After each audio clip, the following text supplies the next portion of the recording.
Harris. I'm the Vice Chair of the Water Quality Committee, and I have the pleasure of serving or will be chairing today's meeting. So with that, I'd like to just start with the preliminary matters and start with roll call of the Water Quality Committee members to establish a quorum. Commissioner Carter. I don't see him. Commissioner Carter, if you're on, if you could raise your hand or let us know you're there and we'll try to find you. And I'll keep looking. So I'm going to go ahead and move forward. Commissioner Davis. Here. Thank you. Commissioner McAdams.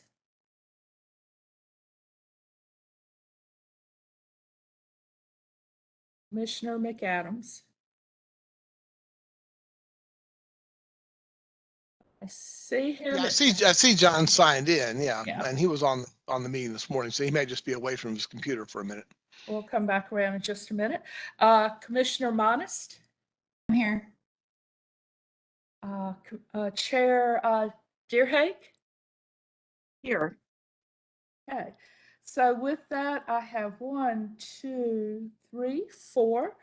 We should have a quorum, and hopefully Commissioner McAdams will be coming in shortly, as well as Commissioner Carter. So I'd like to start this meeting just to thank Shelton Sullivan for being our WebEx host today. He will keep all the Water Quality Committee members and Council Reynolds microphones open during the meeting. He will turn on other participants' microphones when they are called upon. He will also control handing over the screen sharing to presenters. If members have questions or comments on an agenda item, please raise your hand on the video screen. An alternative is to click on the raised hand symbol or use the chat box. So I'd also like to confirm the following presenters to see if they're in attendance. And we already have heard from Chairman Stan Myberg, Council Reynolds. I'm here. Thank you, Philip. DWR Director Danny Smith. Yes, I'm here. Thank you. Michelle Riquet with DWR. Yes, I'm here. Thank you. Robin Hoffman with DWR. Yes, I am here. Thank you. Ann Deaton with Division of Marine Fisheries. Good afternoon. I'm here. Thank you. And Jimmy Johnson with the Albemarle Pamlico National Estuarine Partnership. Yes, I'm here. Thanks, Pat. All right, thank you. And I've already seen Adrian's in the background, so thank you for all your help in preparing for this meeting. And you're welcome. Thank you. So I'm going to go ahead and get started. And just for the record, I think I see Commissioner McAdams is here also. Oh, excellent. So we will keep an eye out for Commissioner Carter. That's the one we're missing. Okay, with that, you've already heard committee members in attendance today during our roll call, as well as our staff supporting today's meeting. Today's agenda includes the July 2021 meeting minutes for approval, 2 action items, and 1 information item. We also have 4 Water Quality Committee action items that will be presented to the full EMC tomorrow and are listed in section 3 of our agenda, and this is simply for your information. We have not planned to discuss unless members wish to do so, and I will go through those titles when we get to that part of the agenda. This meeting is being held via WebEx with a phone-in option for all participants and other attendees. It's important to note that the meeting will be conducted as other EMC meetings and that only EMC members and those called upon by the Water Quality Committee Chair will be recognized to speak. This meeting is being recorded and minutes will be prepared for review and approval at the next committee's regularly scheduled meeting, currently scheduled for November 17th, 2021. So with that, I'll go ahead and read our conflict of interest notice. North Carolina General Statute 138A-15 mandates that the chair inquire as to whether any member knows of any known conflict of interest or appearance of conflict with respect to matters before the EMC's Water Quality Committee. If any member knows of a conflict of interest or appearance of conflict, please state so at this time. Chair Harris, this is Marion Deerhake. I imagine the members noticed, but I was a member of the advisory committee to the Coastal Habitat Protection Plan. I was invited to serve on that and did seek counsel about that to assure there was no conflict of interest for the planning document, but wanted everyone to be aware. All right. Thank you, Chairman Deerhake. And Commissioner Harris, I don't have a conflict, but I did want to just note that pending or soon to be Commissioner Duggan has in fact joined the call. And Chris, I introduced you in absentia, but wanted to the folks who weren't there this morning for the longer introduction, but just wanted to welcome you again to this committee. Thank you. And I just realized that my microphone was not on mute, so I apologize if you heard me rolling around in my chair. You're No good. problem. Thank you. Thank you. And welcome. So with that, we'll go ahead and move to the next item, which is approval of the July 7th Water Quality Committee meeting minutes. These were posted and hopefully everyone's had an opportunity to read them. So with that, if anyone has any corrections, additions, deletions, please speak now. Otherwise, I'll entertain a motion.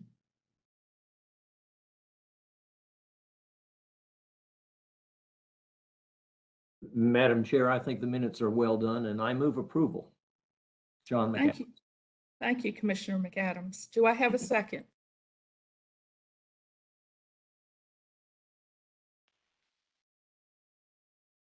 Madam Chairman, this is Donna Davis. I second. Thank you, Commissioner Davis. Any more discussion? We'll have to do a roll call on the vote since this is a virtual meeting. So I'll start with Commissioner Carter. Commissioner Carter. Okay. Commissioner Davis. Here, yes, approve. Thank you. Commissioner McAdams. Approve. Commissioner Monist. Yes. Chair Deerhake. Yes. And Chairman Myburn, do you wish to vote? No, I do not, because I was not present for the committee meeting back in July. Okay. And I'll approve as well. So I believe the ayes have it. So the minutes are approved as posted. All right, we'll move to our first action item, which is a request approval to proceed to the EMC with the 2021 annual report on the progress in developing and implementing basin-wide water resource management plans to the Environmental Review Commission. North Carolina general statutes require the EMC and the Department of Environmental Quality report on or before November 1 of each year on the progress in developing and implementing water resource management plans and on the development of basin-wide hydrologic models to the ERC. The 2021 annual report provides a summary of the progress in developing and implementing basin plans, pollutants identified in the basin plans, and progress on developing hydrologic models between July 1, 2020 and June 30th, 2021. DWR staff is requesting approval to proceed to the full EMC with the 2021 annual report on the progress of developing and implementing basin-wide water resource management plans to the ERC. Today's presentation will be by Michelle Riquet with the Division of Water Resources Basin Planning Branch. So Michelle, the floor is yours. Thank you, Madam Chair.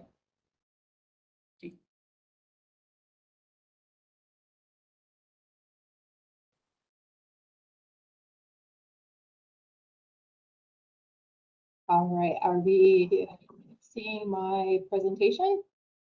Yes. Great. So good afternoon, everyone, and thank you for the opportunity to present to you our annual report to the Environmental Review Commission. As Pat mentioned, I am Michelle Riquet. I'm one of the senior planners with the Basin Planning Branch, and I'm here today to present this annual report to the Environmental Review Commission on basin-wide water resource management plans. As Pat mentioned, Madam Chair mentioned, per statute, the Commission and the Department are to report on or before November 1st of each year on the progress in developing and implementing basin-wide water quality management plans. The report shall include information about public involvement and public education in connection with developing the basin plans, and a statement about the concentration of heavy metals and other pollutants that are identified in the course of preparing or revising the basin plans. Per statute 143-355P, the department is also required to report on the development of hydrologic models by November 1st. The statute directs the department to include this in their annual report on basin-wide planning.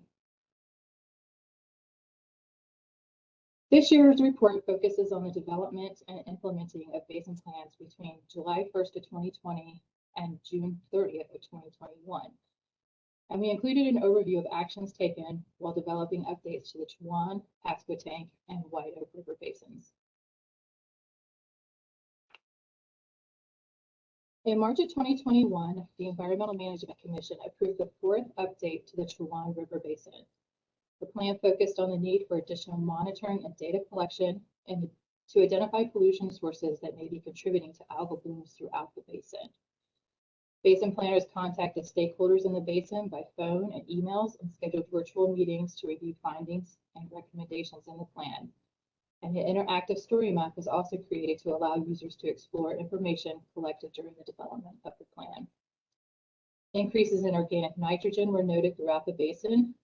Turbidity, bacteria, dissolved oxygen, biological impairments, and chlorophyll A were also identified as pollutants or parameters of concern in the basin. In July 2021, the Water Quality Committee approved the recommendation that the fourth update to the Pasco Tank River Basin Plan be presented to the full Environmental Management Commission in September. Much like the Chuan, the plan focused on the need for additional monitoring and data collection to identify pollution sources contributing to algal blooms in the basin. Basin planners engaged internal and external stakeholders through phone calls, emails, and virtual meetings, and an interactive story map was just released for a more immersive experience. Copper, pH, dissolved oxygen, dioxin, bacteria, nickel, chlorophyll A, and nutrients were all identified as pollutants of concern in the basin.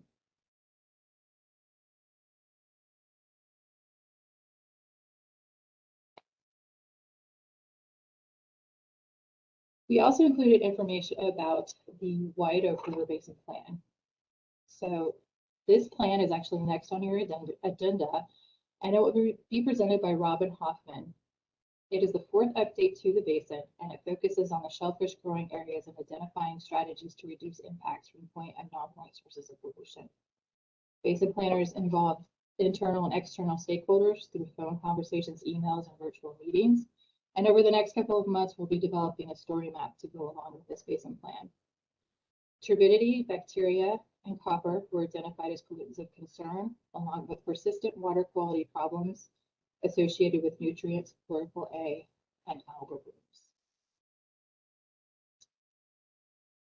Chemical, physical, and biological parameters are assessed regularly by DWR to determine how well water bodies are meeting their best intended use.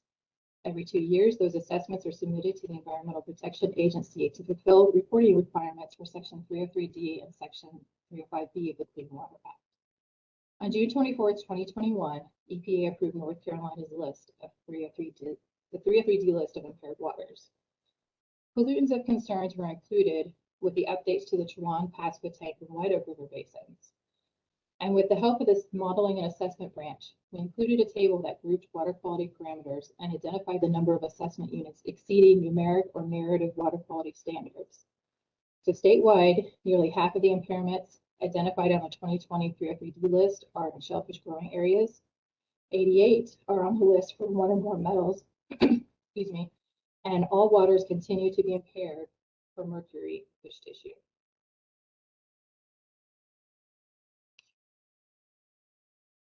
For the update on the progress in developing hydrologic models, we included a map of where models have been completed and a summary of those activities. During this past year, an OASIS hydrologic model was completed for the Yadkin PD and Lumber River basins. The models were combined into one model and will be available for anyone to access once DEQ has updated servers and our computer technology. DEQ continues to make progress in developing and implementing basin-wide resource management plans. Over the course of the next year, basin planners will be focused on portions of the Cape Fear Basin, along with the Yadkin, Neuse, Broad, and Lumber River basins. We included a schedule in the annual report that includes the targeted timeframes for public review and comment, as well as presentations to the Commission.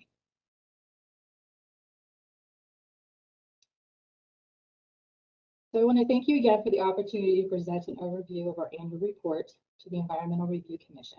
I also want to thank all those who reviewed and contributed to this year's annual report, including Commissioners Deerhage and Harris. On behalf of the Basin Planning Branch, we are requesting approval to send the 2021 annual report to the Environmental Management Commission for their approval tomorrow. All right, thank you, Michelle, Ms. McKay. Appreciate that. So now I'm going to open it up with questions, and since we are virtual, I'm going to just go around to each member to see if there's any questions. And I noted that I see Commissioner Carter is on with us, and so welcome. And the floor is yours if you have any questions.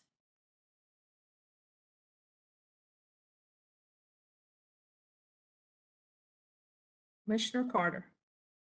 No, I don't have any questions. All right, thank you. Commissioner Davis. No, no questions at this time. Thank you. Commissioner McAdams. Thank you. No questions. Commissioner Monst. Yeah, I just found it interesting that, you know, when you see the summary and some of the highlights that come out of each one, how, you know, some commonalities start to come out. So I'm interested in how you use this overview to look across the different basin plans to inform your perceptions of high priority issues in the state. I don't know if I'm the best person to answer that question. We obviously work with our division director and deputy director to go over some of these issues that we're seeing in the basins. And it really kind of needs to, it trickles up from there. So working with the department from that point of view as well. But I'm not sure if I'm, again, the best person to answer about priorities and identifying what that means for some of these basins.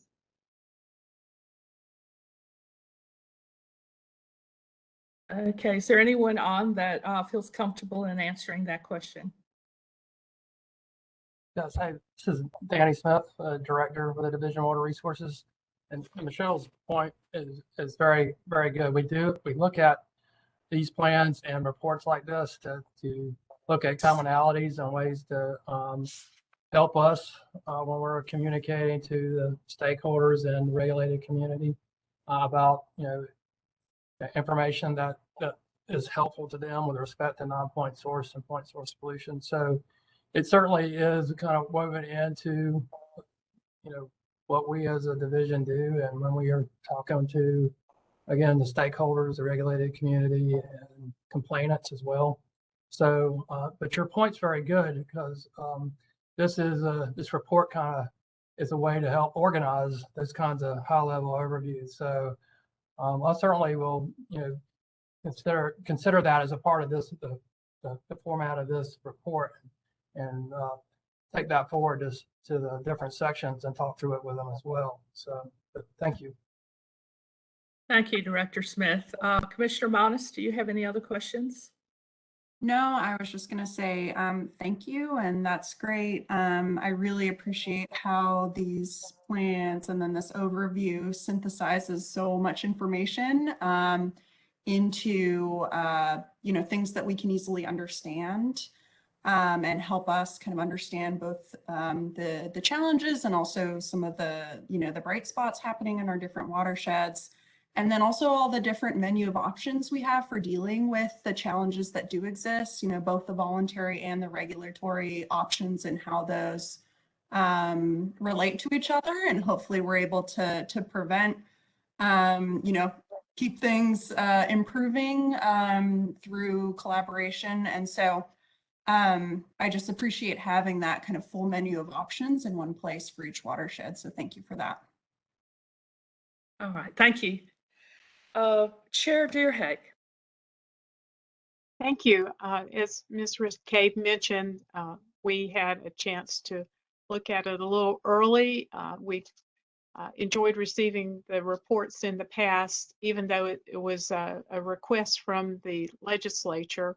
It is an effective communication tool. This year, they have made an extra effort to focus on the actual past year's activities, which I think is important to demonstrate to the legislature the level of effort that's going into it, and also to highlight even more what particular topics are rising to the top in each of these three river basins.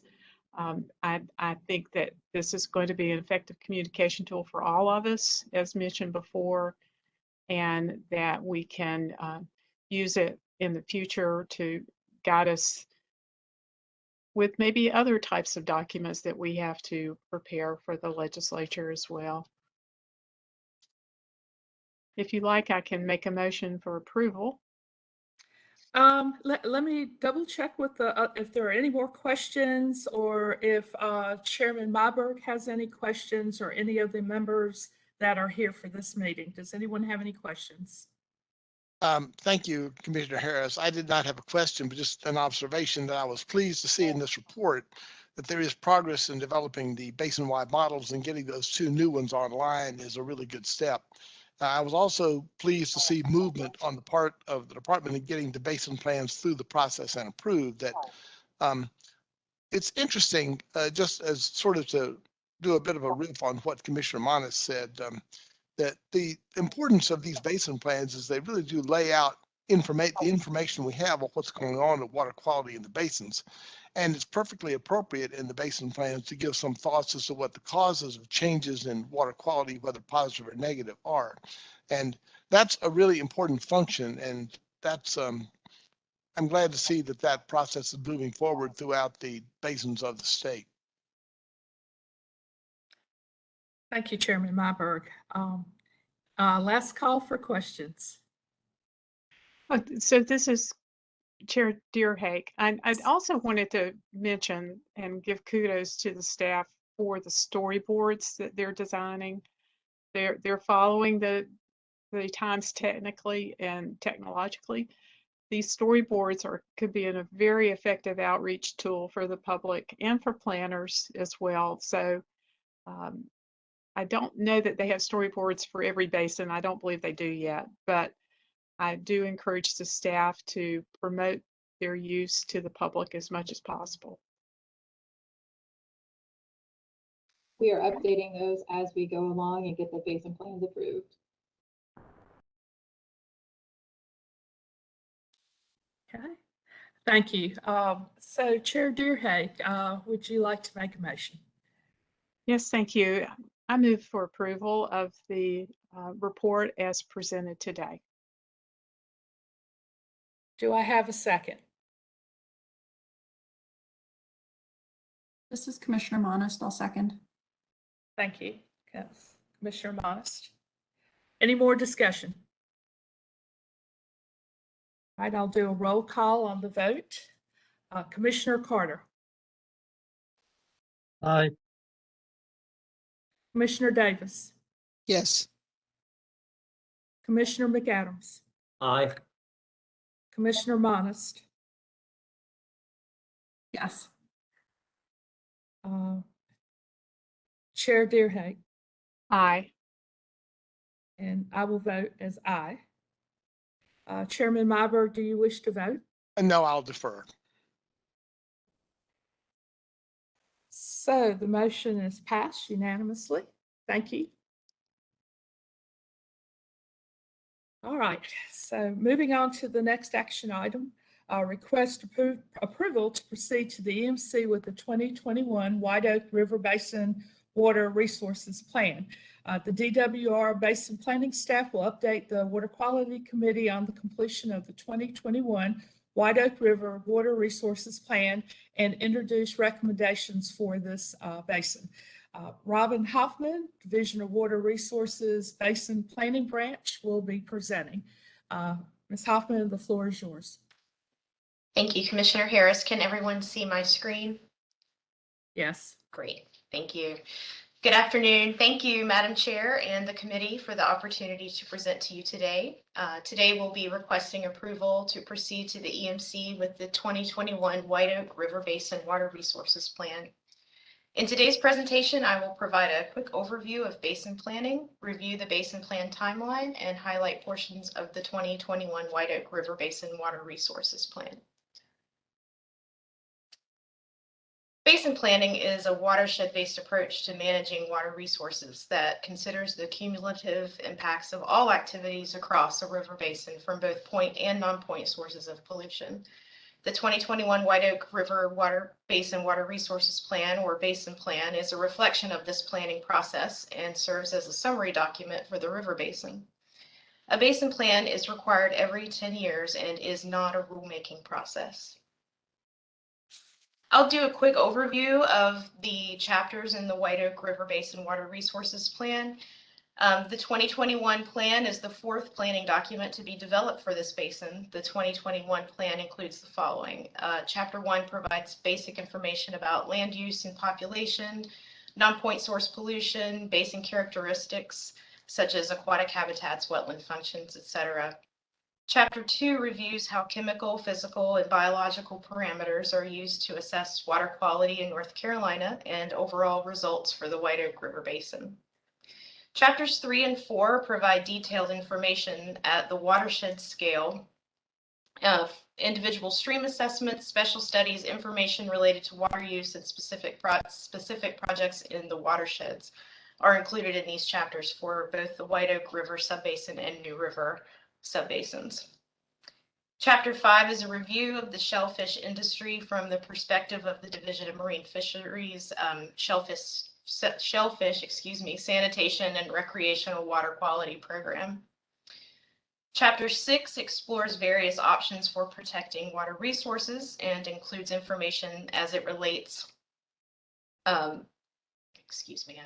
lost my spot, as it relates to local initiatives, watershed planning, and funding opportunities.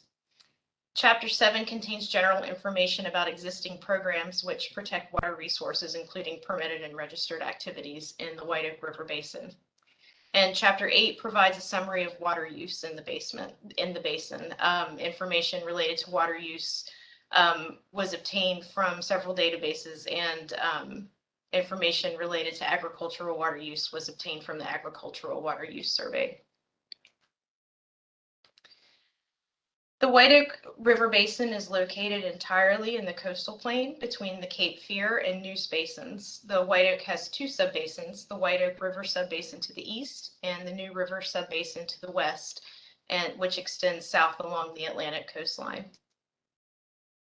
There are 8 counties and 24 municipalities located entirely or partially in the White Oak Basin.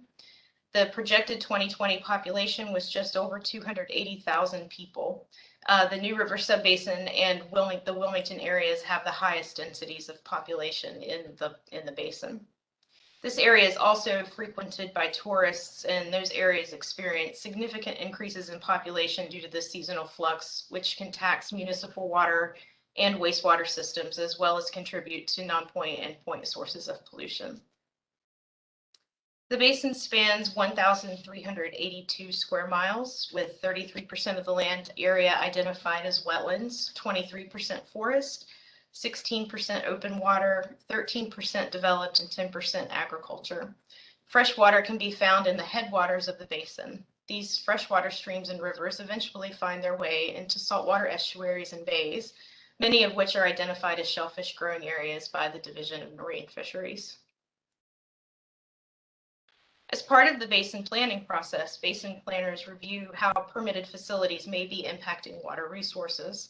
The total number of permitted wastewater, non-discharge, stormwater, and animal feeding operations are included in the basin plans and are also shown here on this map. If available, the basin plan also identifies areas in which on-site wastewater treatment systems or septic systems may also be impacting water resources. For water quantity, the basin plans include the total number of facilities registered or permitted to withdraw water within the basin. And the number of permits for each category are accurate as of June of 2021.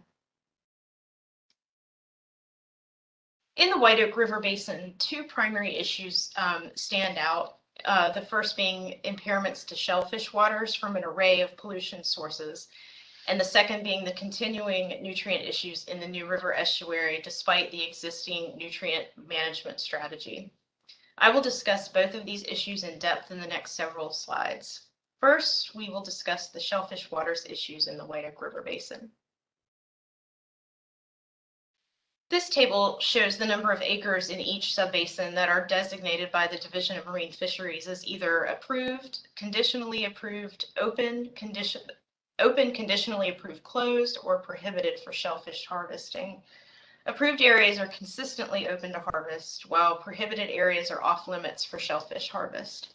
Conditionally approved areas can be open to harvest under certain conditions, such as dry weather when stormwater runoff is not having an impact on surrounding water quality.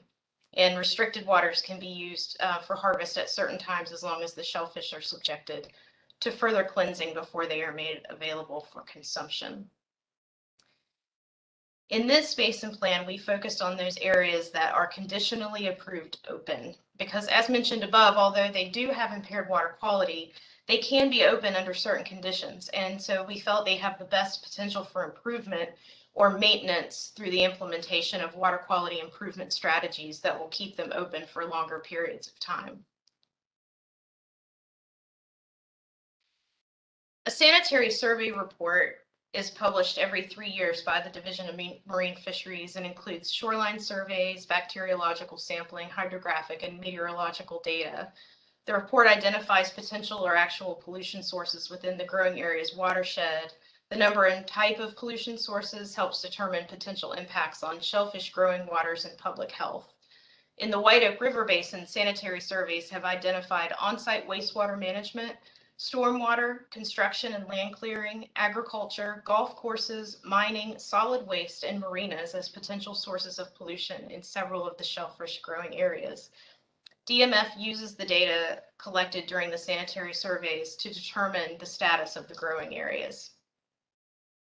To identify areas of higher concentration of potential sources of pollution relative to the shellfish growing areas, a spatial analysis was conducted by Basin Planning branch staff using data provided by DMF and tools available in ArcGIS Pro.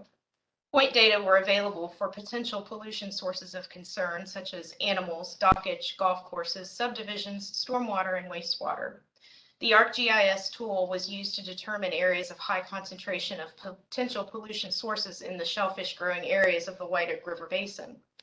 Potential pollution density maps include color gradients, with darker colors indicating areas of higher density of potential pollution sources, and lighter colors indicating a lower density of potential pollution sources. These maps are intended to provide a general idea of areas within the basin that may be impacted greater by pollution sources, and they do not provide a quantitative value of pollution or indicate that an area is in fact polluted. It also should be noted that there are some differences in shellfish growing area acreage estimates between this basin plan cycle and the last that are not just related to changes in water quality. Some changes in acreage are related to more refined methods of estimating acreages, changes in growing area classifications, and the change in the basin boundary to conform to the federal HUC boundary. Many of the recommendations included in the basin plan are geared toward enhancing, restoring, or protecting water quality to reduce the amount of time conditionally approved open shellfish growing areas are closed for harvesting. But they also apply to the next major issue in this basin that I would like to discuss now, which is the Upper New River estuary. Persistent water quality problems have been documented in the New River subbasin since the mid-1980s. In 1986, the frequency of algal blooms, fish kills, and low dissolved oxygen levels prompted a request for a special study by the Wilmington Regional Office of DEQ's predecessor agency. In 1987, the department instituted a total phosphorus limit on new and expanding dischargers in the upper New River watershed. Existing dischargers with a permitted flow greater than 50,000 gallons per day were to receive this total phosphorus limit upon permit renewal. In 1991, the Environmental Management Commission designated the upper New River estuary as a nutrient-sensitive water. And you can see on the map the designated NSW area or nutrient-sensitive water area is shown in red. The original strategy had 5 major objectives. There's a total phosphorus limit of 2 milligrams per liter on all existing facilities with a permitted capacity of 50,000 gallons per day or greater.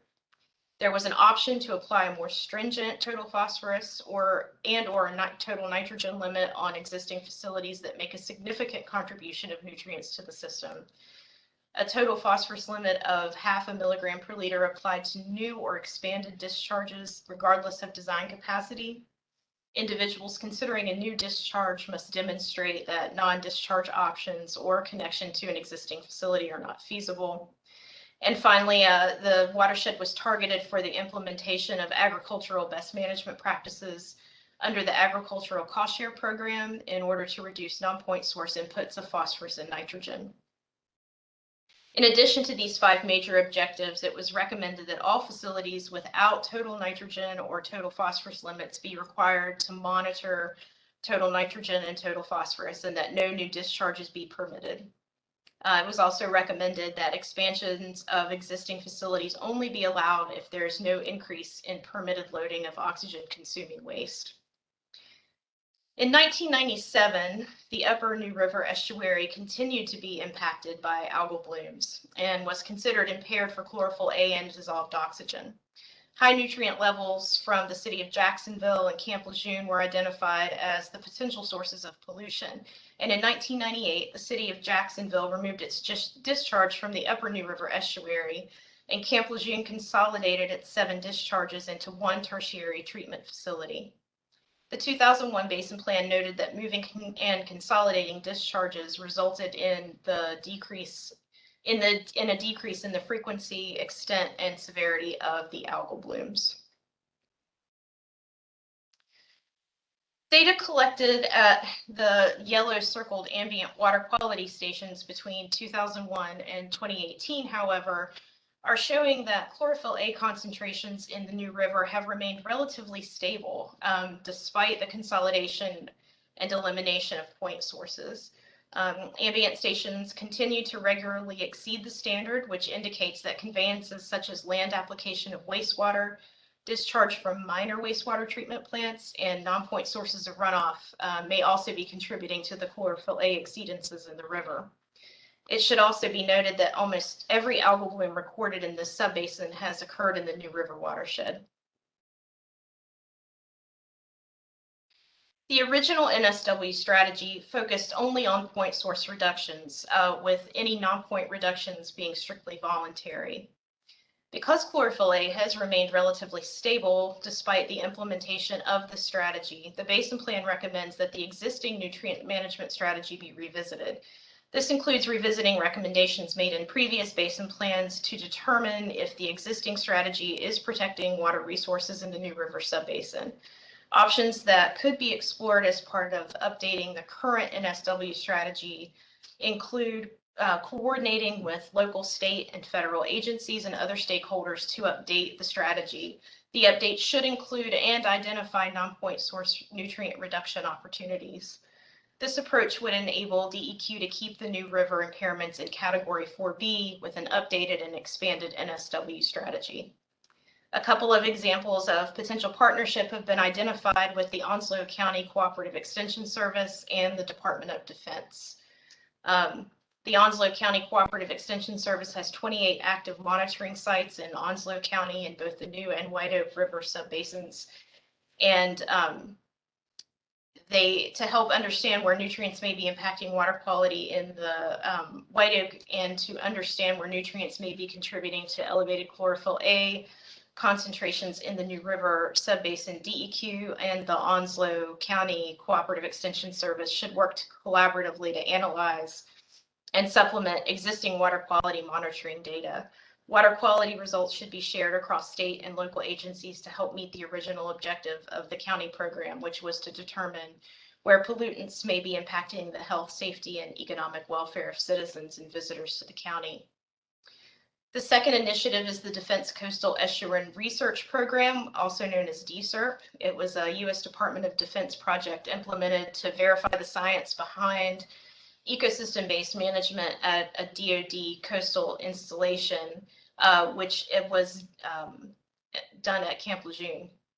The goals of DSERP are to understand Marine Corps Base Camp Lejeune's diverse coastal and estuarine ecology and its interaction with training activities. Part of the study was to understand the impact of climate change on infrastructure and training lands, develop practical decision support tools, models, and other management resources to facilitate mindful training needs balanced with sensitivity to natural systems, and to develop plans for future carbon goals. If nutrient reductions cannot be realized through a collaborative effort to revisit or revise the existing nutrient-sensitive water strategy, and if we are required or directed to by the EPA, the New River estuary could be reassigned from Category 4B to Category 5. Excuse me. Placing these waters back in Category 5 would require DEQ to develop a TMDL or an alternative TMDL to address point and non-point source pollution in the watershed. And before we conclude today's presentation, I would like to just touch briefly on another recent effort by DWR in the White Oak Subbasin. Calico Creek is a highly eutrophic tidal estuarine creek located in Morehead City and has been listed on the North Carolina 303D list since 2008 for nutrient-related impairments. The upper part of Calico Creek is listed as impaired for chlorophyll A, DO, and turbidity, while the lower part is listed for chlorophyll A. The upper part in this map is in red and the lower part in purple. In addition to the long-term ambient monitoring program, DWR's intensive survey branch conducted intensive surveys from May 2017 to April 2019 to collect extra physical and biogeochemical data at additional sampling sites within Calico Creek. The study was conducted as part of a data collection effort to aid in the development of a dynamic nutrient response model that is needed to assess the impact of nutrient loadings to the water quality conditions in the Calico Creek estuary. In this study, the Morehead City wastewater treatment plant was identified as the single point source, discharging directly into the estuary, and the drainage basin is also heavily developed and so experiences delivery of nutrients through stormwater. There was an upgrade to the wastewater treatment plant, but chlorophyll A concentrations remain high in the watershed, and there are regular algal blooms during the summer months in this part of the estuary. A draft of the Calico Creek hydrodynamic and nutrient response model was completed in June of 2021 and suggests that sediment, nutrient fluxes, non-point sources, and the Morehead City wastewater treatment plant all contribute to nutrient enrichment. And DWR currently plans to seek TMDL alternatives to address the Calico Creek water quality impairments. Many of the additional recommendations in the 2021 White Oak River Basin Plan are also included in the Coastal Habitat Protection Plan that was approved in 2016. Some of those are listed here and include continuing to improve strategies to reduce non-point and point source pollution and minimize cumulative losses. This can be done through voluntary programs, actions, and assistance, and includes reevaluating the existing nutrient-sensitive water strategy for the New River watershed and improving methods to control stormwater runoff from agriculture, forestry, and urban areas. To prevent additional shellfish closures and swimming advisories, targeted water quality restoration activities should be conducted. This can be accomplished through leveraging partnerships with local and regional groups, and by partnering with federal, state, and local resource agencies to leverage resources for water quality restoration initiatives.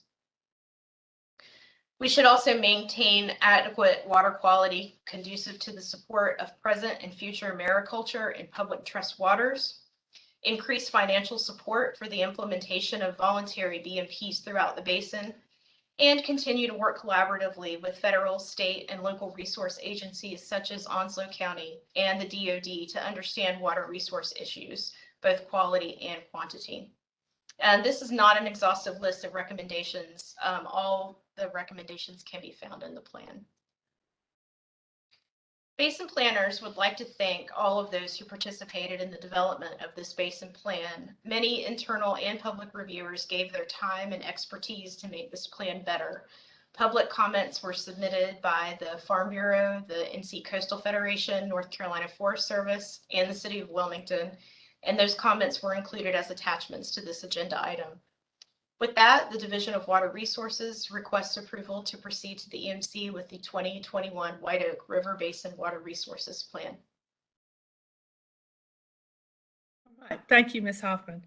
All right, I'm going to go through the roll call basically for questions. Only I'm going to change it up and go backwards this time. So, Chair Deerhake, do you have any questions? Thank you.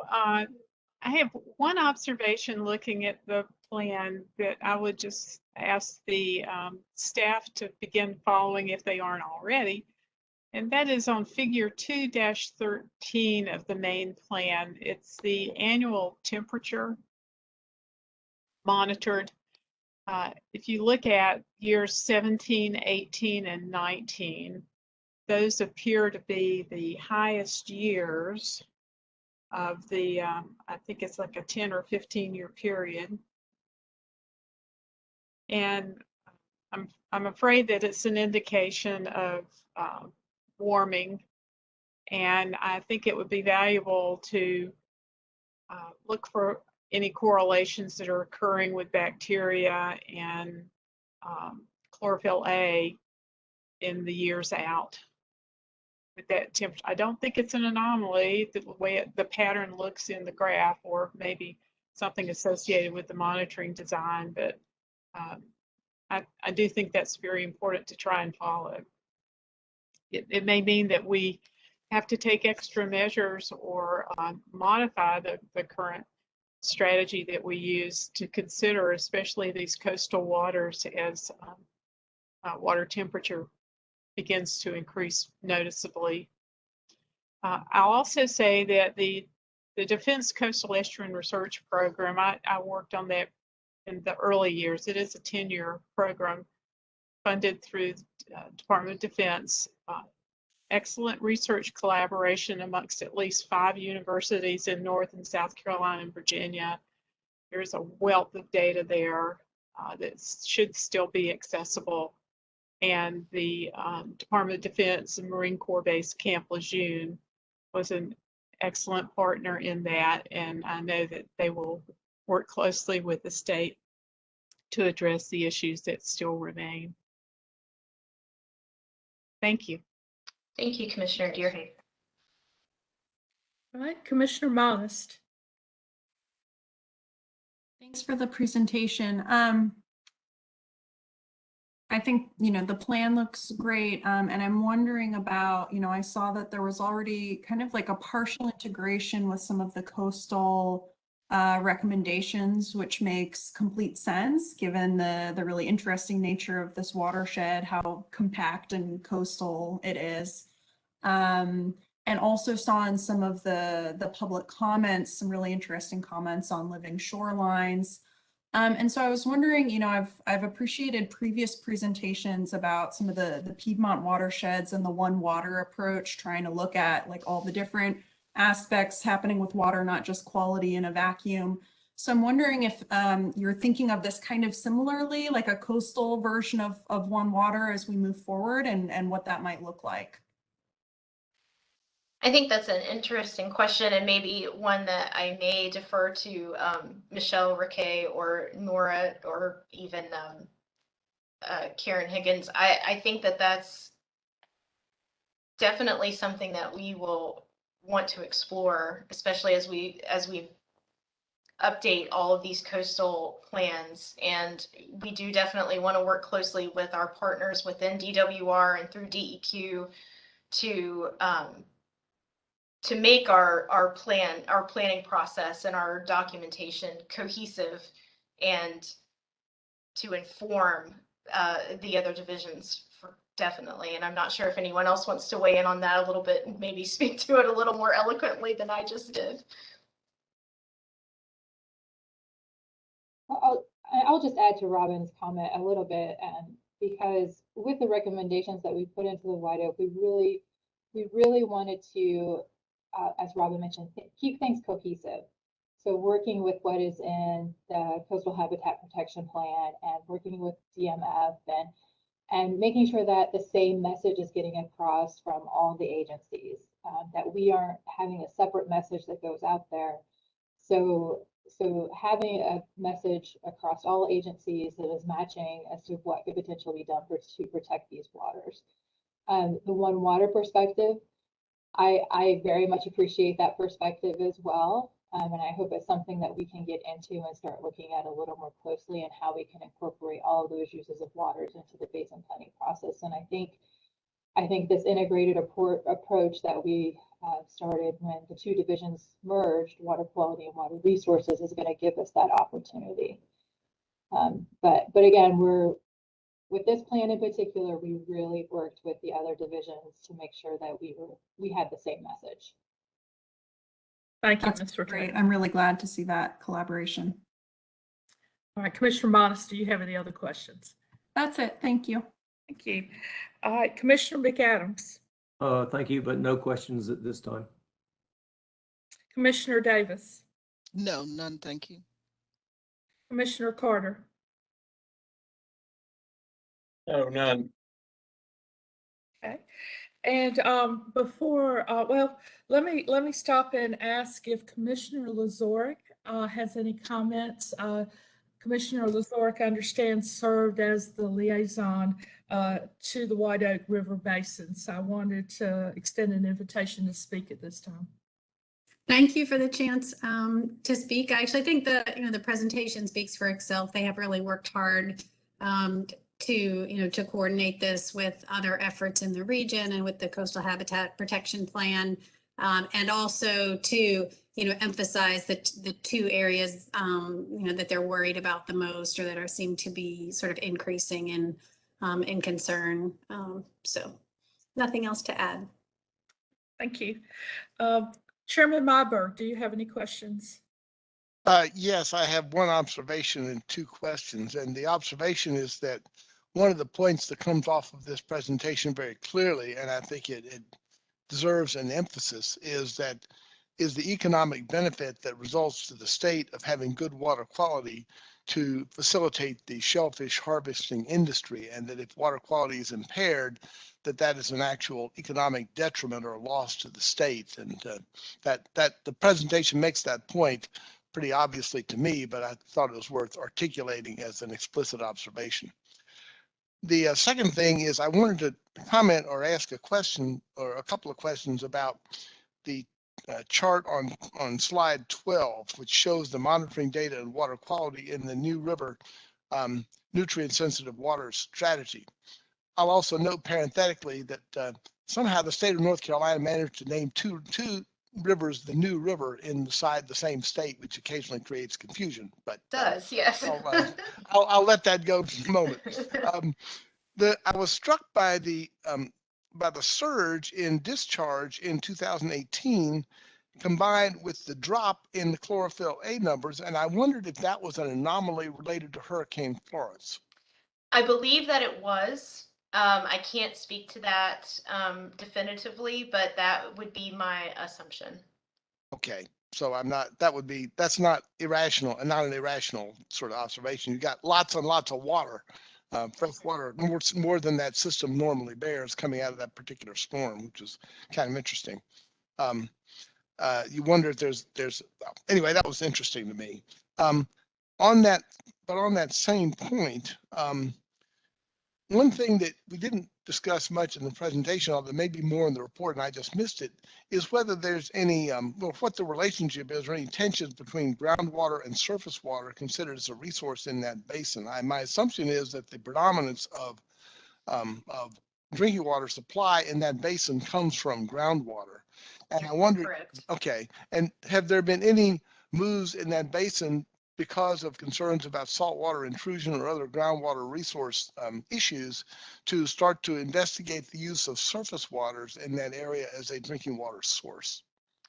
I have not in our preparation of the report have run across any conflict with groundwater versus surface water from our, and in chapter 8, we do discuss that it is projected that there is enough groundwater resource in the foreseeable future to meet the water demands of the basin.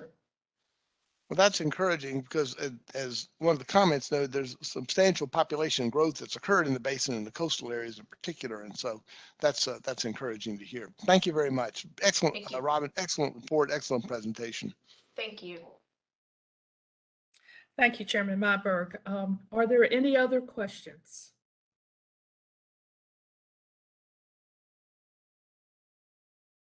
Hearing none, I'll entertain a motion at this time.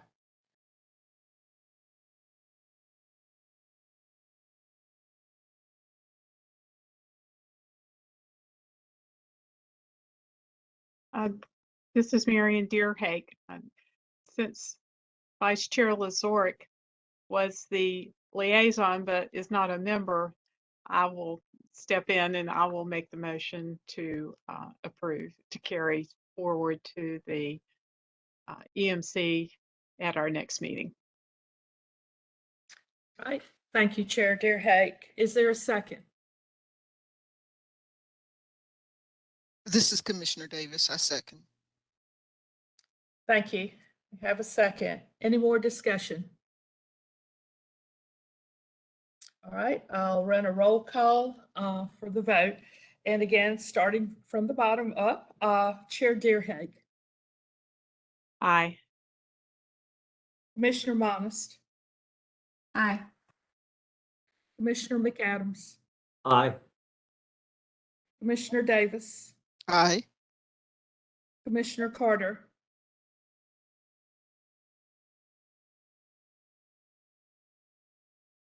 Commissioner Carter. Okay. Put that vote. As chair, I wish to vote aye. Does Chairman Myberg wish to vote? I do not. Thank you. Right. The ayes have it. The motion passes. All right, going on to the next part of our agenda. These are the EMC agenda items from our committee that will be taken up tomorrow on September 9th. We have 4 water quality related action items on Thursday's EMC agenda. We heard one today. So let me go through these very quickly, and then I'll ask if anybody wants to make any other comments on these, please let me know. Otherwise, I'm just going to read these through and we'll move on to the next item. The first is a request approval of the 2021 Pasco Tank River Basin Water Resources Plan.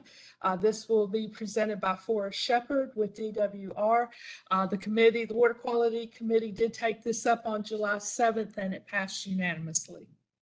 The request for approval to proceed to public notice and hearing with the proposed permanent rules 15A NCAC 02H 1401 through 1405 discharges to federally non-jurisdictional wetlands and federally non-jurisdictional classified surface water and permanent rule amendments for 15A NCAC 2H 1301 discharges to isolated wetlands and isolated waters, purpose and scope.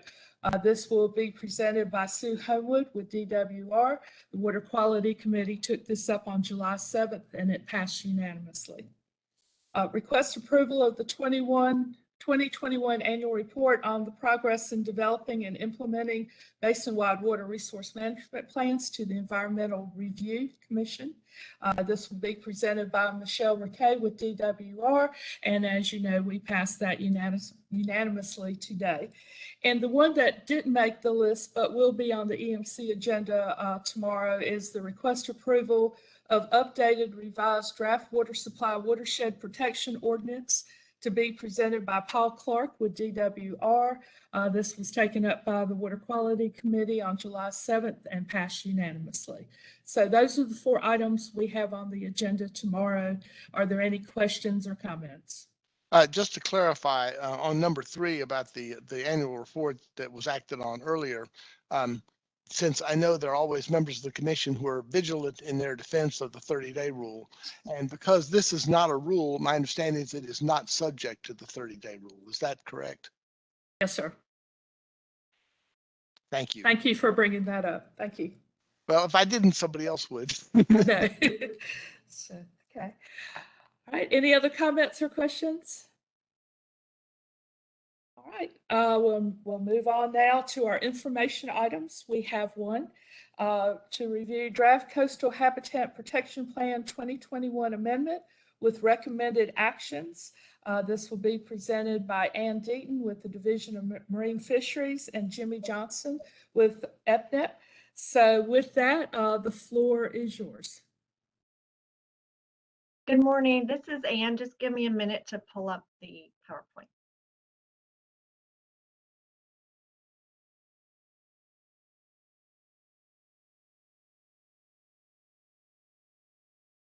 Okay. Do you see it? Yes. Thank you. Okay, we're good. Go ahead, Jimmy. Thank you very much. And thank you very much, Madam Chair. Good afternoon, commissioners. My name is Jimmy Johnson, and I'm the Coastal Habitats Coordinator working in the Albemarle-Pamlico National Estuary Partnership. And as you've seen with me today is Ann Deaton with the Division of Marine Fisheries.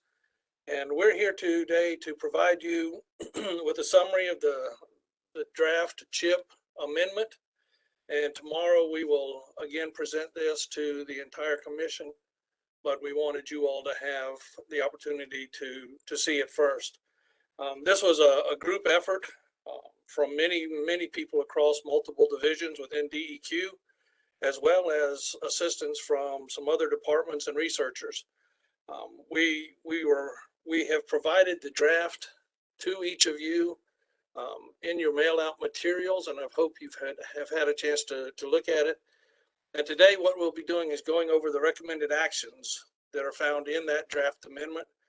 And we want to get your input and also hopefully ensure that you all are comfortable with this document going out for public comment. Next, Ann. Just a few quick reminders here. The source document, which was updated in 2016, will continue to serve that purpose, and it has not been changed at all through this process. This amendment focuses on 5 priority issues, which the EMC has already had presentations regarding in the past. The document, the amendment includes some very specific recommended actions. And just in case, after especially hearing the report that we just did about the White Oak River, oyster restoration remains a very high priority, but that is being addressed through the North Carolina Oyster Steering Committee and the Oyster Blueprint. And the North Carolina Coastal Federation is helping to lead that process. Next, Dan.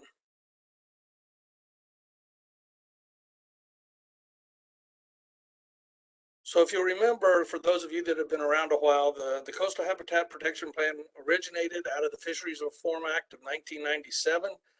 And it came about over concerns about our fisheries and the need to address habitat and water quality in order to specifically improve fish stocks. However, in addition to healthy fisheries, there are a number of other benefits to healthy habitats and good, clean water quality. They provide ecosystem services such as water filtration, erosion control, and flood control.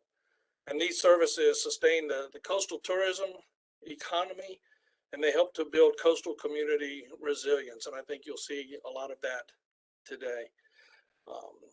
And just as a reminder, ecosystem services are benefits to humans, which are provided by nature and ecosystems. Okay, Ann. All right, thank you, Jimmy. Thank you all for having us here. At this point, I think you're all very familiar with the 6 fish habitats that we include in the Coastal Habitat Protection Plan and their value to fish populations. So we have 4 structured habitats. We have wetlands, submerged aquatic vegetation, also known as seagrass, oyster reefs, ocean hard bottom, and then we have 2 less structured habitats, the water column and soft sediment that occurs throughout the system. The 5 issue papers that are in this amendment have elements that will benefit all of these habitats directly or indirectly. You will notice that there is an emphasis on water quality improvements in this amendment. This was intentional due to the strong influence water quality has on both fish and habitat condition and some concerning trends that we're seeing. So the first issue paper in the amendment is SAV, Submerged Aquatic Vegetation, Protection and Restoration through Water Quality Improvements. This was selected as a priority issue for the plan because of its critical importance for several fishery species, including shrimp, crab, sea trout, red drum, flounder, and also because of the ecosystem services it provides, like improving water quality by producing oxygen and stabilizing sediment, and also because of concerns that we're seeing. We know that water quality is the greatest threat to SAV in general. For anywhere it's been, the biggest source of decline is due to degrading water quality, specifically nutrients and sediment.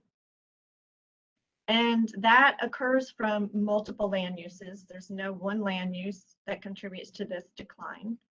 It includes stormwater as well as point sources, but stormwater runoff tends to be the most significant. And climate change is also a concern for our high salinity grasses because we have eelgrass, which is at its southern limit, and it's a dominant seagrass that we have. And because it's at that southern limit, increases in temperature could stress it out to the point we could see a large die-off of that grass. And so just to point out on the map on the right, you'll see that we have 2 types of communities of SAV. So the seagrasses are those high salinity grasses that occur behind the barrier islands, and they make up the majority of our grass acreage. But we also have low salinity SAV that occurs in the fresher sounds and rivers. So like the Albemarle system, the Tarpam, and the Neuse. And it's there that we're seeing some major declines, as I know you've heard about in the Chewan and Albemarle Sound area. So now I'm going to go through the recommended actions related to the SAV issue paper. As we go through these, you will see they're color coded by the lead agency that will be responsible for following up on these actions. So on this slide, gray falls under the department, yellow is DMLR. And in addition to the color on the left column, the agency is also listed. And if there's a green $sign, it means we know that funding would be required for that action. So in this issue paper, there are 9 recommended actions and then some additional research needs. I'm not going to go over the research needs, but they are included with your briefing material. I'm going to focus on the ones that really relate or would involve DWR, DMLR, Division of Mitigation Services, and the EMC. So on this page, the 4.4 is asking that DEQ would form a work group of several agencies, including DWR and DMLR, to develop a plan to increase the use of Bmps related to water quality. So this could be done through the Stormwater BMP manual. It could be done through soil and water conservation districts, and figuring out how to increase that usage, whether it's for agriculture or development, would help us voluntarily get to better runoff management. So the 3 recommended actions on this page are in green. They relate to Division of Water Resources and your commission. So they all involve evaluating and implementing as it is determined water quality standards that would protect SAV. So 4.7 is looking at the standard, creating a standard for light penetration or water clarity. 4.8 is looking at evaluating the chlorophyll A standard that's in place now and seeing if that needs to be modified. And 4.9 is looking at whether a standard is needed for nitrogen and phosphorus. So these recommendations are working through DWR's Nutrient Criteria Development Plans Scientific Advisory Council. So they've already been meeting about the Albemarle system, Albemarle and Chuan system, due to nutrient concerns related to the algal blooms. So we've been actively participating in meetings with staff to share information and help see what we can do in this area, because obviously with the algal blooms that thick, there's just not enough light getting to the bottom to allow the seagrass to survive. And that's why there's been a huge loss of SAV in that area. So the good news is the work is already underway. We just want to follow up and make sure that we can implement something that is effective. This has been done successfully in the Chesapeake and Tampa Bays, and they had the same problem, too much nutrients or sediment in the water, and they're success stories. So we've been working with experts that were involved with those projects to see how they did it and learn from them and see what we can do. Next, we have 2 recommended actions for mapping and monitoring. Mapping of SAV and monitoring both the SAV and water quality. So 4.5 is to map and monitor the SAV so you can see how it's changing. But at the same time, 4.6 is to make sure that we are adequately monitoring water quality. So we can say, okay, there was a decline in SAV. What did we see with the water quality? Oh, okay, so the light penetration was way down that year because of this or that. So that's how you can figure out what's causing the change and how to fix it. I was going to add that because this does say DWR will be the lead on 4.6, they want to look, they'll be looking at if there are gaps in where their existing sampling sites are, that they could maybe strategically shift things around or add a few stations. But DMF is also going to be looking at our fish sampling programs and see if there's any water quality data we could also collect if we're in the right locations. Okay, Jimmy? Thanks, Ann. Well, like SAV, wetlands are critical for fish production, but they are also probably the most important fish habitat for improving water quality from runoff, protecting property from erosion, and also increasing coastal community resilience.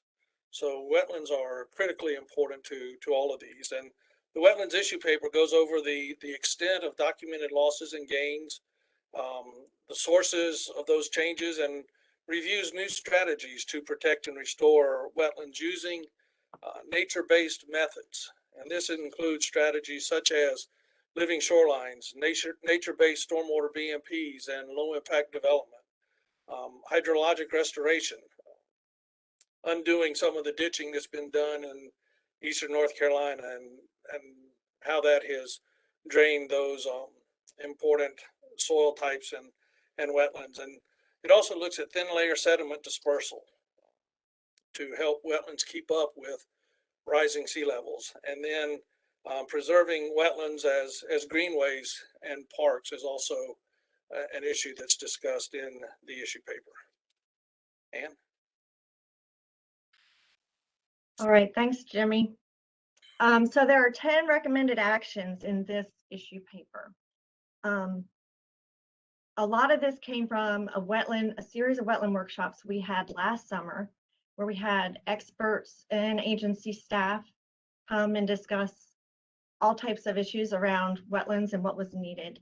And there was strong consensus at those workshops that the maps we have now are really outdated, and new maps would be really beneficial, particularly to assess where to prioritize these nature-based projects.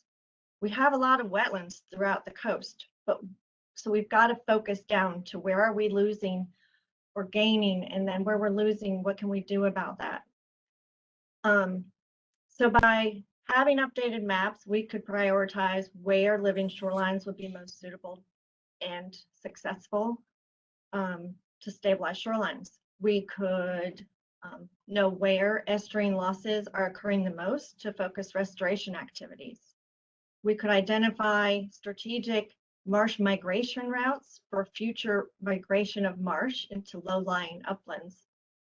So these mapping actions would all require multi-agency approach to develop informative and affordable maps using new technology.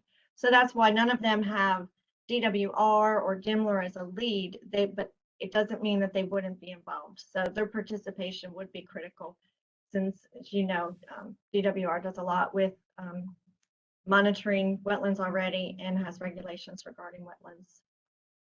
So those first three actions, 5.1 through 5.3, are needed so that we can do 5.4, and that is to determine the status and trends of our coastal wetlands, not only their acreage, but their condition. And so we would hope to be able to have that in a status and trends report before we come back to do the next SHIP update. So there's 3 recommended actions about conservation. And the first is just to work for the department to work with the legislature to increase the funding in our 3 state conservation trust funds. So we have the the Land and Water Fund, the Parks and Recreation Fund, and Farmland Preservation Fund. And the amount of money put in those annually has really declined. So increasing those funds would be an excellent source to buy small tracts of land or wetlands to protect them, that also provide resilience to the communities. And then 5.6 and 5.7 are about working with the Department of Defense. They have the Southeast Partnership for Planning and Sustainability, or SURPASS. And that's an effort that's been around, and they're working on increasing resilience of the ecosystem because they have so much property. And they are now planning to develop a Southeast Regional Marsh Conservation Plan. And that is going to be the plan that guides how to reach this goal that you may have heard of. It was in the media, to conserve 1 million acres of salt marsh. So that's the 1 million acre initiative. So we want to actively engage with them to see how we can find opportunities to make that happen. Then there's a few recommended actions for restoration and living shorelines. I was going to point out that 5.9 will involve the Division of Mitigation Services, because that action is trying to determine if living shorelines can be built in a manner that would qualify for salt marsh or nutrient mitigation credits. That's already being done in Virginia, because they did studies to look and see if the living shorelines were trapping nutrients and improving water quality. And if so, could it be counted as a mitigation measure? And so it would take multiple organizations to really dig into that, probably universities, to see if we could get that. But that would be a wonderful incentive that would encourage coastal waterfront property owners to consider living shoreline rather than a bulkhead. And then 5.10, this involves DMLR and other divisions to increase outreach and training for nature-based stormwater strategies. Yeah, we feel like if more people just need to know about them and be educated on those because they're a little less traditionally used and people just don't know about them. So this would be a voluntary approach to encourage more nature-based solutions for managing stormwater that also restore and create wetlands. So ideally, we would like to see this just property owners to voluntarily do this. Before we go on to the next issue paper, are there any questions on these wetland actions or the SAV actions? I forgot to ask. If not, we can just wait and go to the end. Are there any questions? I had some questions, but I think I'd just soon wait till the end and come back. If that's okay. That's fine. Thank you. This is Marion Deerhake. I had one question about the SAV. The recommendations seem to focus on nitrogen and phosphorus criteria development. Is sediment included in that strategy in any way? It is indirectly because if your nutrients are coming from non-point sources, the measures you take to reduce the nutrients usually also reduce the sediment. So if you were looking at water clarity measurements, that's how clear the water is because of both algae particles and sediment particles that are suspended, as well as color that can impact it. So that measurement kind of takes everything into account. So if the standard was for water clarity, it would indirectly take sediment and nutrients into account. But when we were meeting initially, some of the SAC members are, seagrass experts, and they felt like it would be more effective to focus on the nutrients. Okay, the reason I ask is I seem to remember with the Chesapeake Bay strategy that it was more explicit about sediment than what I'm hearing at this stage. So, and I think that's why the wording of these recommended actions is like to evaluate. So I hope that it's fluid enough that, if they find, oh no, we need to really focus more on this, they would have that ability to do that. Marion, this is a little off point, but part of the thing that's going on with sediment up in the Chesapeake Bay is you have a situation which is not quite like which is a little different from what you have here. You have the Conowingo Dam on the Susquehanna River that had accumulated a very large volume of sediment behind it. And one of the things that we're struggling with is what do you do with that sediment and what its impact was? I remember the Susquehanna is a big issue.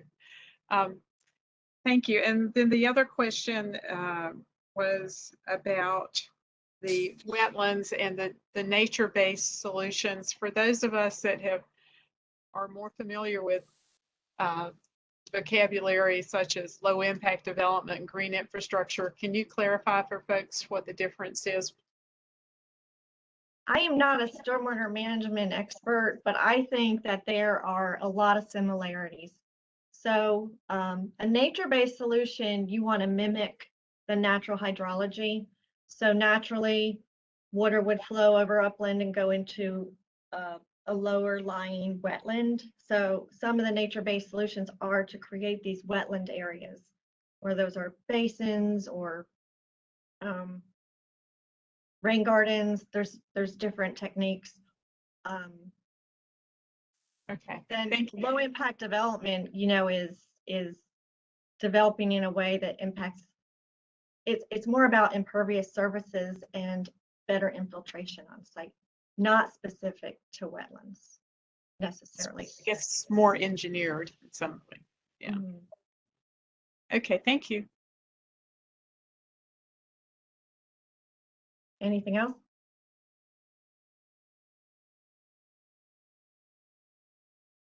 Okay, then we'll go on to the next issue paper.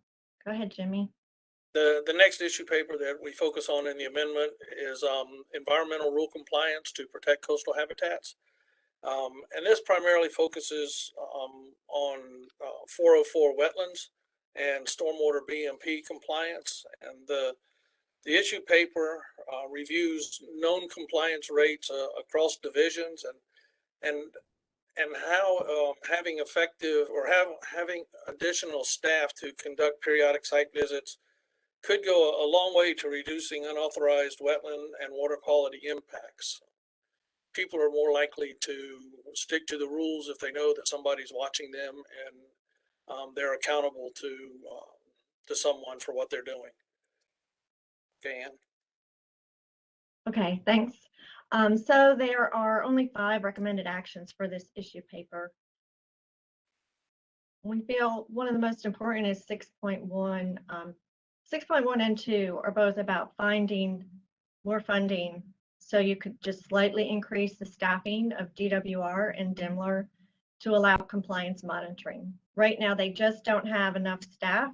They have to get the permits reviewed and issued, and so it really just doesn't get done unless they get calls, complaints. So we're talking mostly about compliance of like for 401 wetland impacts, buffers, stormwater structures, sediment and erosion control. So just by having that staff, we think that would be a huge step forward. And then 6.3 to 6.5 are increasing outreach so the public is more knowledgeable of what the rules are. For erosion control, what is allowed for wetland impacts and for the stormwater measures. So they'll, one, if they know, maybe they will maintain them properly. And 2, if the other public knows, they can call in potential violations more accurately. So that would be, that's it for that issue paper, and we'll move on unless there's questions. Let's go ahead and hold the questions till the end, and that way we can hear all of this presentation. So if the members will write down their questions, we'll be sure to cover them all at the end. Okay, thank you. Thanks. The next issue that is covered is wastewater infrastructure solutions for water quality improvement. And this came directly out of a director's meeting, the significance of this issue. And inflow and infiltration is prevalent in the coastal plain, and it's the leading cause of sewer system breaks and spills. And as you're well aware of, raw sewage can create a lot of problems and is the cause of many acute water quality problems these days. And we're also seeing that climate change is going to compound this issue, especially with sea level rise and rising water tables. And we know that water quality can be enhanced by maintaining and repairing failing wastewater infrastructures. And a lot of this is due to financial lack of financial means in some of our smaller counties and communities in Eastern North Carolina, where so much of this is prevalent. Okay, Ann. All right, thank you. We have 5 recommended actions under this issue paper. While EMC and DWR are responsible for permitting of the NPDES wastewater facilities, the State Water Infrastructure Authority, which is SWIA in that top recommendation you'll see, they are the ones that issue funding to local governments and municipalities for maintenance and improvements of existing systems. And they have the Division of Water Infrastructure that is the staff for that authority. So 7.1 is to try and, well, we're going to have the department request that the Division of Water Infrastructure and the State Water Infrastructure Authority prioritize funding for coastal projects that will protect sensitive estuarine resources. So it is a statewide program, but the coastal area is really very vulnerable due to climate change, due to the low elevation, the high groundwater table that can have salt water in it. So these pipes are underwater, and when they have a failure, there's just no, it usually gets to the surface waters.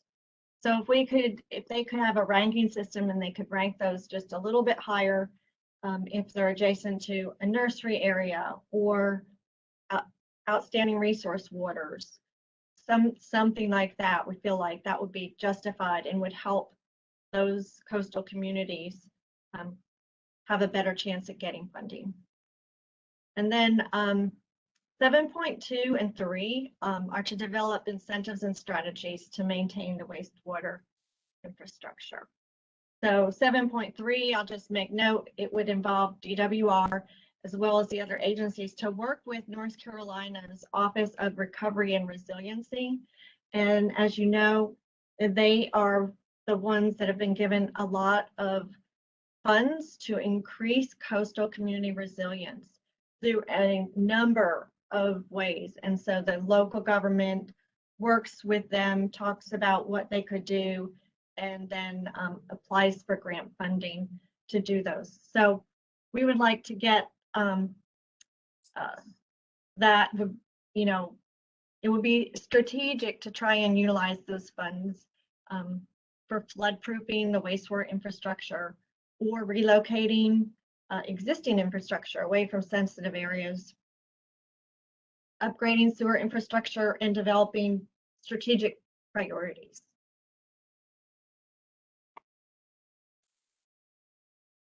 Okay, the last two are potentially rulemaking, and they fall under DWR, EMC, but the DWR would evaluate modifying requirements for all or a subset of the systems that are called deemed permitted collection systems. So as you all know, those are the smaller systems which have an average daily flow of less than 200,000 gallons per day. And so because they're deemed permitted, they are excluded from some of the requirements of the larger systems. And so DWR said that they would look into requiring an operator and responsible charge to be required, and also annual pipe cleaning for that maintenance, because that maintenance has been proven to prevent those really catastrophic breaks. So I think that's it for that issue paper. Jimmy? The fifth issue paper that is discussed in the amendment is coastal habitat mapping and monitoring to assess status and trends. And I think the main takeaway here in this issue is the fact that we have very limited long-term funded habitat monitoring programs, and you need regular monitoring in order to know the status of the habitats and where to target your actions. And then also you need to know whether those things that you're trying and those things that you are putting into place are really working, or if they're not, what needs to change, and what needs to be adjusted in order to realize the goals that you have already set. Ann?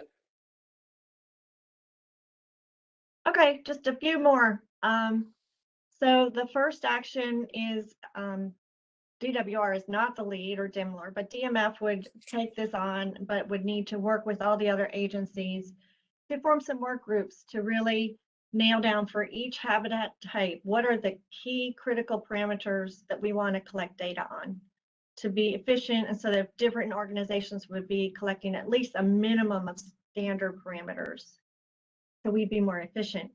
And then the goal of all those interagency groups is it would lead to 8.2. Once we have that protocol, we'd actually start the monitoring for that, and hopefully by 2026 we could develop and implement develop a document that would summarize what the ecosystem condition is as of now from that monitoring.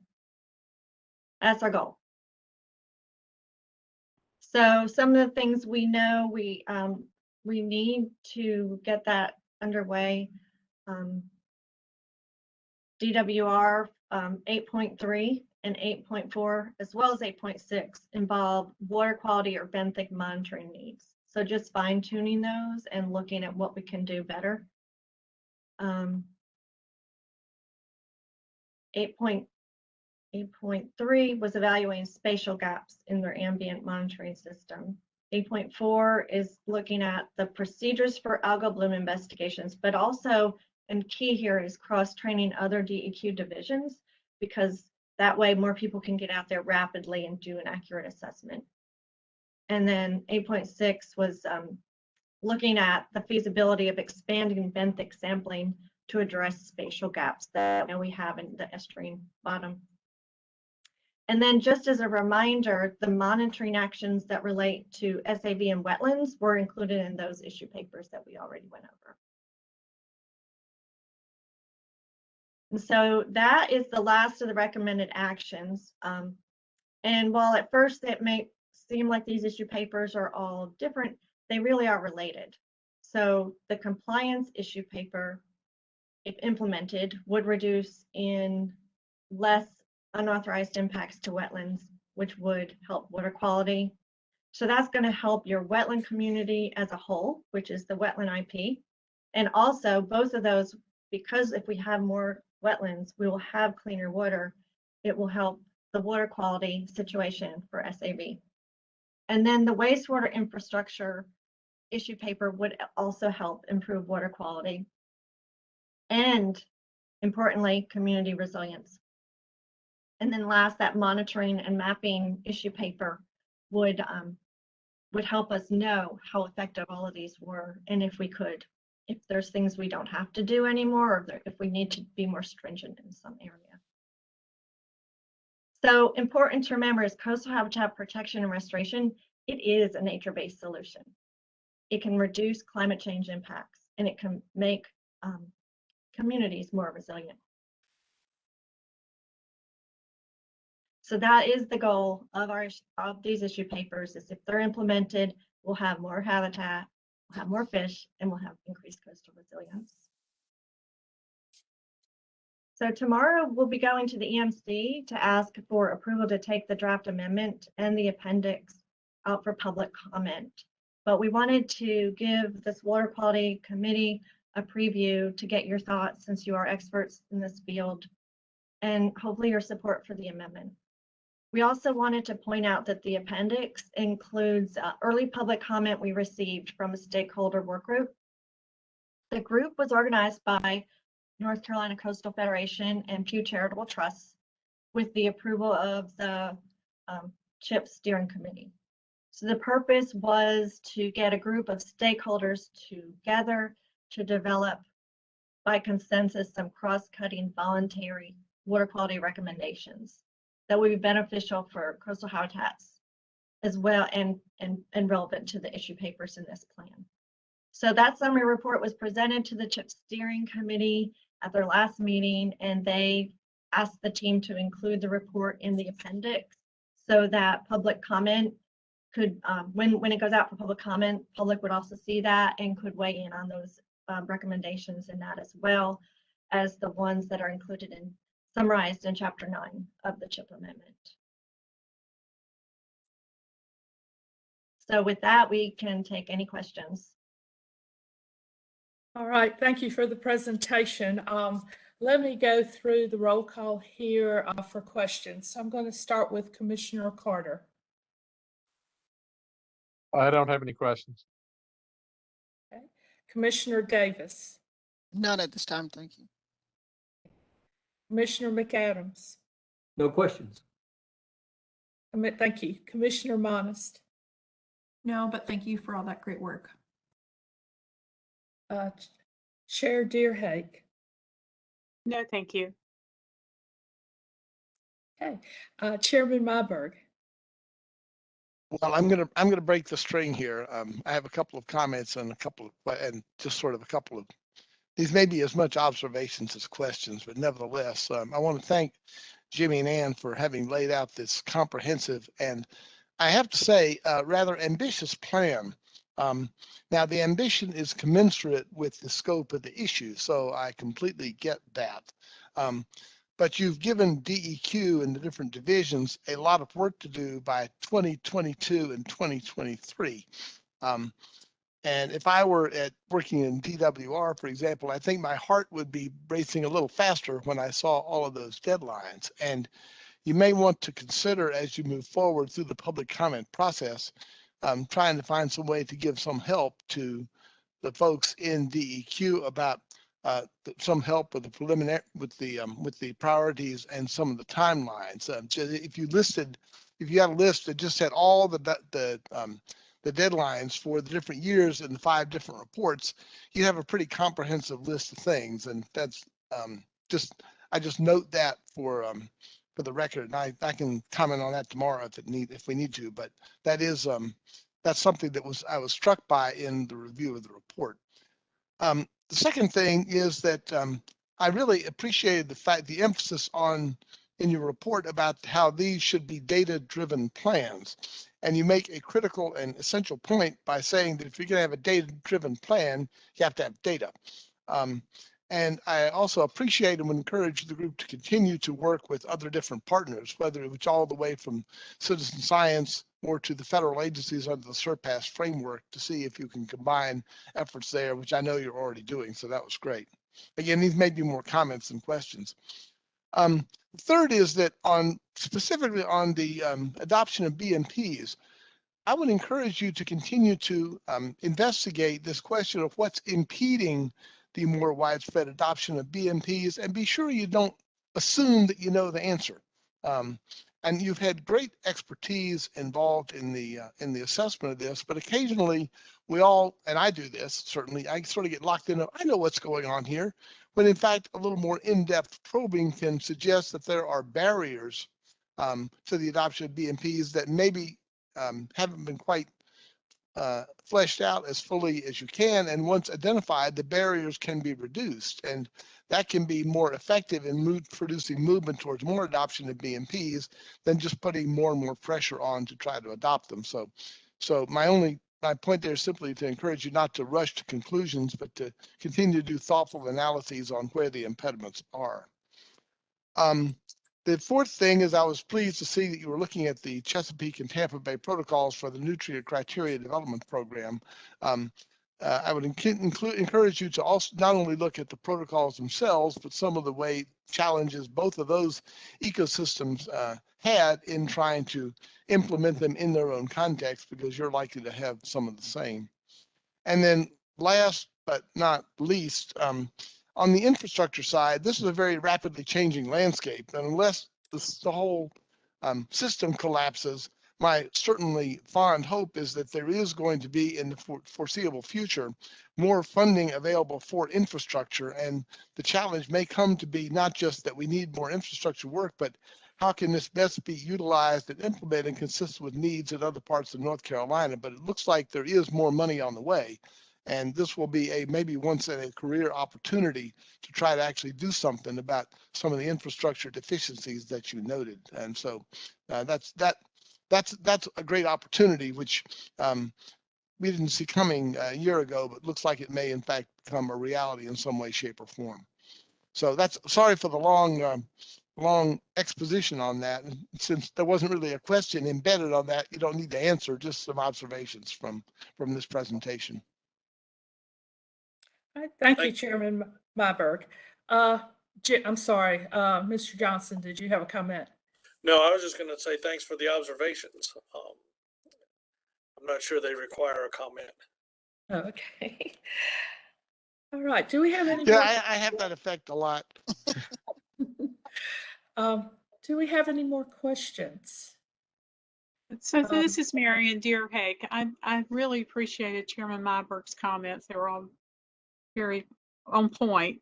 It did bring to mind that I had a question about the BMP adoption. And when you said 50% increase or 50% goal, is that the number of BMPs, or is it looking at it in a different perspective, that is 50% increase in water volume being controlled through BMPs, or surface area? How are you thinking about that 50%? That was to just get something to stretch you towards. So it was qualitative at this point. And in fact, you know, we changed the wording of that recommended action to say first is to evaluate what is our baseline now of usage, because I don't know if anybody knows exactly what's out there. And even that might be hard to do. But through permits, I believe we could get at some of that. You know, looking at the permit database. Well, I know Vice Chair Harris has a extensive experience in BMP adoption, and she'd be a great resource for that. Also, I think, as Chairman Myberg mentioned, there are many potential barriers to adoption, and one of them that I think is fascinating and a growing field that the state needs to think about more is the behavioral adjustment of the people who make the decision of whether or not they want to adopt BMPs. So there's a wonderful science developing behind all of that. There's been a lot of, well, there's been several surveys that have looked into that regarding living shorelines, at least like the use of living shorelines versus bulkheads and riprap. And so that's only one of, you know, that is a BMP of sorts, and that's just one technique. So it's gonna, there's so many ways, and I know cost, I'm sure, is part of it in some of the techniques. Not living shorelines, I don't think, but yeah, so some of that information is out there, but more is needed. Okay, any more questions? I know the EMC will be taking this up tomorrow, and this is an informational item for us today. But I would like to kind of go through our committee to see if we had consensus on these recommendations. I know some of y'all are still processing some of these, but I just kind of wanted to get the temperature of the committee. So as the EMC takes this up tomorrow, they'll have some indication of how we feel about this. So I don't know, I don't want a formal vote per se, but I just wanted to see maybe a thumbs up or a thumbs down if we have consensus of support for this item. So I can do this visually if I can see you, but I might not be able to see all of you. So if anyone wants to speak up, that's fine, but I just kind of wanted to gauge the committee on how you feel about this information item and the recommendations that we'll be taking up tomorrow. So kind of putting you guys in an awkward spot, but just trying to get some indication. Just also to note, what we're asking is that this goes to public comment. We're not asking for an acceptance or endorsement or anything like that. Yeah, thank you for that clarification. Just going to public comment with what you heard today. So I see Commissioner McAdams had his thumbs up or thumb up. So I've got one. Commissioner Davis, do you have any feelings one way or the other? Not at this time. Okay. Commissioner Carter. I think we need to send this to public comment and see what comes back. Okay. Thank you. Commissioner Monist. Nothing else to add. Thank you. Chair Deerhag. Nothing, thank you. All right. So, and I guess as chair, I shouldn't do this, but I'm going to give this a thumbs up because I would like to see this go to public comment and to get some comments and kind of work this one through because it is ambitious, but it's an ambitious or a big problem as Chair Myberg had mentioned. So for all the reasons that I have listed that he mentioned, so and others. So with that, I'm going to go ahead and move on with the agenda. So let me find my place real quickly. Like every meeting, I like to canvass the committee to find out if y'all have any input on our water quality goals, any future agenda topics, or any long-term interest you would like to see before this committee. So I'm just going to open the floor to speak up if there's any, if anybody has any for our future committee interests.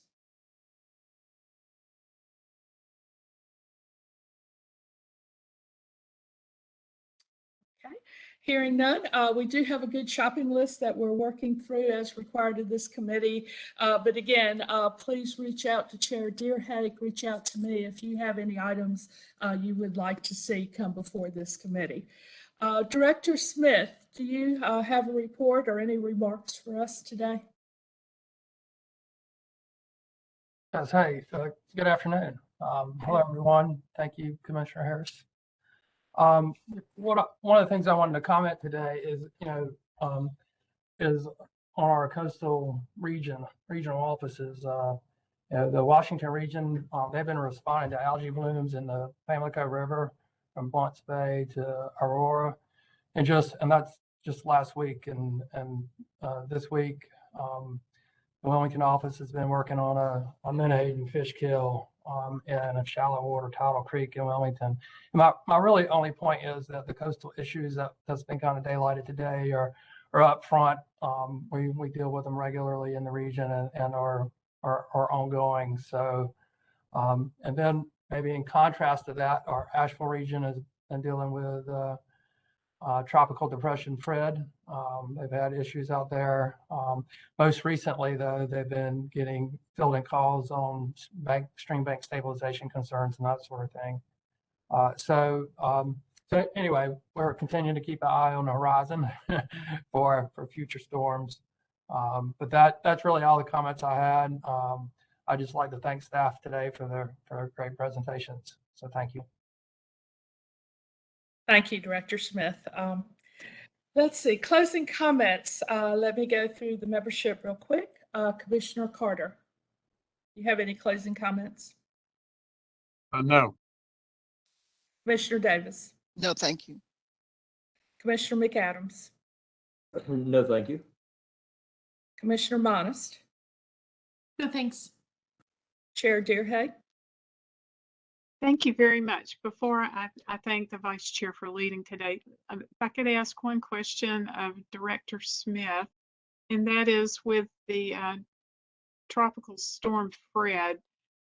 I know the Pigeon River was so severely impacted and the residents along that area. How did the wastewater treatment plants fare on the Pigeon? So in Canton, the wastewater treatment plant is that treats that town's wastewater is operated by the industry, Blue Ridge Paper. It was out of service for a few days. The wastewater from the town coursed into the Pigeon River. I think it was 20,000 gallons. I may be wrong. It may be 40. And I apologize. I just don't have the numbers at my fingertips. But the system's up and running.